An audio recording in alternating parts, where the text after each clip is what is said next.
Assalamualaikum warahmatullahi wabarakatuh. Yang saya hormati Bapak Fandi Adven Lazafi Tamsi, SPD MH, serta teman-teman sekalian yang saya banggakan. Sebelumnya, izin memperkenalkan diri, nama saya Konita dengan NIM 20112011 dari kelas HTN C semester 2. Di sini saya akan menjelaskan mengenai norma sopan santun di Banten. Baik, sebelumnya perkenankan saya untuk menjelaskan sedikit tentang Banten. Mulai dari Kerajaan Banten. Kerajaan Banten adalah salah satu kerajaan Islam di Pulau Jawa. Kerajaan ini menguasai wilayah Banten yang terletak di barat Pulau Jawa. Di dalam ragam pusaka budaya Banten pada tahun 2007, Sunan Gunung Jati dianggap sebagai pendiri Kerajaan Banten. Sunan Gunung Jati memilih menjadi Sultan Cirebon. Kemudian Banten diserahkan kepada anaknya, Sultan Hasanuddin. Ia diangkat sebagai Sultan Banten pada tahun 1552. Di bawah pemerintahannya, Kerajaan Banten mengalami perkembangan pesat.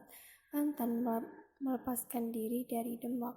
Banten juga menjadi pusat perdagangan di Pulau Jawa. Selanjutnya masih mengenai Banten. Banten adalah sebuah provinsi di Pulau Jawa, Indonesia. Provinsi ini dulunya merupakan bagian dari Provinsi Jawa Barat, namun dipisahkan sejak tahun 2000 dengan keputusan Undang-Undang Nomor 23 Tahun 2000. Provinsi Banten ini terdiri dari 4 kota, 4 kabupaten, 1054 kecamatan, 262 kelurahan, dan 1273 desa dengan luas wilayah 9.160,70 km persegi. Di Provinsi Banten terdapat sebuah tokoh asli yang masih bersih dari kontaminasi globalisasi di luar area tersebut, yaitu suku Baduy. Nah, kelompok etnis Sunda ini hidup bersama alam di Pegunungan Kendeng, Desa Kanekes, Kecamatan Widamar, Kabupaten Lebak, Banten. Suku Baduy terbagi dalam 2 golongan yang disebut dengan Baduy dalam dan Baduy luar. Perbedaan yang paling mendasar dari kedua suku ini adalah dalam menjalankan pikuku atau aturan adat pelaksanaannya. Selanjutnya mengenai norma sopan santun. Norma sopan santun adalah kaidah atau peraturan hidup bagi tingkah laku manusia yang timbul dari hasil pergaulan sekelompok itu yang berisi perintah, larangan, dan sanksi tertentu. Norma kesopanan bersifat relatif, artinya apa yang dianggap sebagai norma kesopanan berbeda-beda di berbagai tempat, lingkungan, atau waktu. Oleh karena itu, norma sopan santun merupakan panduan, tatanan, dan pengendalian tingkah laku yang sesuai dan bisa diterima oleh suatu masyarakat. Selanjutnya, fungsi norma kesopanan. Yang pertama, itu sebagai aturan, pedoman, dan tata cara berperilaku suatu kelompok masyarakat. Yang kedua, sebagai pedoman dalam memberikan sanksi bagi pihak yang melanggar. Yang ketiga, untuk menciptakan suatu kelompok masyarakat yang selaras. Yang keempat, membatasi seseorang berperilaku di luar batas kesopanan pada umumnya. Yang kelima, belajar menghargai diri sendiri. Yang keenam, mengatur tingkah laku manusia agar tetap berada dalam batas-batas kesopanan. Yang ketujuh, mempertahankan budaya luhur masyarakat. Yang kedelapan, menjaga hubungan saling menghormati, menghargai, dan respek terhadap sesama. Yang kesembilan, itu sebagai panduan tindakan sosial yang sejalan dengan sistem sosial yang mapan. Selanjutnya yaitu ciri norma kesopanan. Yang pertama, norma kesopanan berasal dari pergaulan atau hubungan antar anggota masyarakat. Yang kedua, norma kesopanan bersifat lokal atau kedaerahan, tidak berlaku di tempat lain. Yang keempat, pelanggar norma kesopanan diberikan sanksi berupa celaan, kritikan, atau bahkan dikucilkan dari masyarakat. Selanjutnya yaitu mengenai sanksi bagi norma kesopanan. Sanksi dari norma kesopanan biasanya ringan. Orang yang melanggar akan dipandang sinis, tak tahu sopan santun, tidak menghargai budaya setempat, tidak respek kepada orang-orang di sekitar, dan sebagainya. Nah, pemegang otoritas yang menerapkan sanksi adalah masyarakat itu sendiri. Tindakan masyarakat dalam memberi sanksi biasanya berupa teguran. Selanjutnya yaitu contoh dari norma kesopanan. Yang pertama yaitu membuang sampah pada tempatnya. Yang kedua yaitu menghargai dan menghormati orang yang lebih tua. Yang ketiga, menyapa atau memberi salam pada orang lain sebagai bentuk keramahan. Yang keempat, yaitu bertutur kata yang baik dan tidak kasar pada orang lain. Yang kelima, yaitu memberikan tempat duduk di kendaraan umum bagi orang tua dan ibu hamil. Bersikap sopan santun adalah keterampilan yang sangat dibutuhkan saat bersosialisasi untuk menjalin hubungan baik, meraih kesuksesan dalam berkarir, dan menunjukkan respek kepada orang lain. Nah, berikut saya tampilkan tutorial dari norma sopan santun di Banten. Yang pertama, saat memberi salam. Step pertama yaitu tersenyumlah saat menyalami orang lain.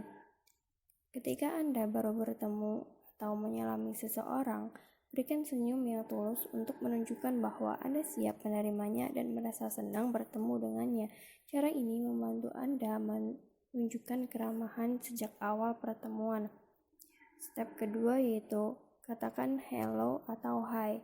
Alih-alih diam saja saat bertemu orang yang Anda kenal atau mengabaikan orang yang ingin Anda temui, ambillah inisiatif untuk menyapanya dengan mengatakan halo.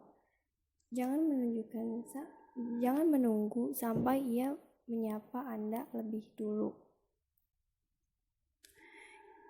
Yang ketiga yaitu jabatlah dengan genggaman yang mantap dan asertif.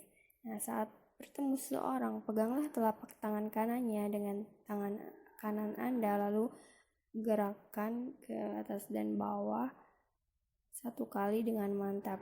Jika Anda berdua saling mengenal dan sesama wanita, Anda boleh memeluknya. Yang keempat yaitu lakukan kontak mata saat berkomunikasi lisan. Nah, selama percakapan berlangsung, lakukan kontak mata lebih dari separuh waktu yang Anda gunakan untuk berbicara. Menjaga kontak mata adalah salah satu cara bersikap sopan dan menunjukkan bahwa Anda sedang menyimak. Kan tetapi Anda dianggap menakutkan dan tidak sopan jika terus menatap teman bicara. Tutorial yang kedua mengenai norma sopan santun di Banten itu melalui ucapan. Yang pertama yaitu biasakan menggunakan kata tolong dan terima kasih saat meminta seseorang melakukan sesuatu. Jangan lupa mengucapkan tolong. Nah, setelah orang lain memberikan bantuan, biasanya mengatakan terima kasih agar ia tahu Anda menghargai kebaikannya. Yang kedua yaitu sempatkan berbahasa basi. Sebelum membicarakan urusan bisnis atau membahas isu serius, mulailah dengan berbahasa basi. Percakapan yang langsung pada intinya dianggap tidak sopan. Tanyakan dahulu bagaimana kabarnya, anak-anaknya, atau makanan favoritnya. Untuk mencairkan suasana, ajaklah ia mengobrol tentang film yang sedang diputar di bioskop, tayangan TV yang ramai dibicarakan, atau buku yang sedang Anda baca. Yang ketiga yaitu hargai orang yang lebih tua. Di beberapa komunitas, menyapa orang yang lebih tua dengan namanya dianggap tidak sopan. Alih-alih, sapalah dengan panggilan bapak atau ibu sebelum menyebutkan namanya. Yang keempat yaitu ucapkan selamat. Berikan pujian atas keberhasilan seseorang. Ucapkan selamat jika Anda bertemu dengan orang yang baru saja wisuda, menikah, atau dipromosikan. Anda akan dianggap sebagai tidak sopan jika mengabaikan kebiasaan tersebut. Yang kelima yaitu kendalikan ucapan Anda. Mungkin Anda pernah mencaci maki teman secara lisan atau saat berada di rumah. Akan tetapi berbicaralah yang sopan jika Anda berada di masjid, sekolah, kantor, gereja, atau saat berkumpul dengan orang-orang yang belum Anda kenal. Yang keenam adalah jangan bergosip. Jika Anda diajak bergosip tentang orang lain, jangan terpancing. Orang yang sopan tidak mau menyebar informasi negatif tentang orang lain, terlepas benar atau tidaknya informasi tersebut. Jika teman Anda mulai bergosip, gantilah subjek percakapan atau jangan dilanjutkan. Yang ketujuh yaitu minta maaf jika Anda berbuat salah. Orang yang sopan selalu menghindari masalah dengan orang lain, tetapi tidak ada orang yang sempurna. Jika Anda berbuat salah, segera minta maaf dengan tulus. Sampaikan bahwa Anda menyesal dan tidak akan melakukan kesalahan lagi. Mungkin cukup sekian dari saya mengenai norma sopan santun di Banten. Kurang lebihnya mohon maaf. Wassalamualaikum warahmatullahi wabarakatuh.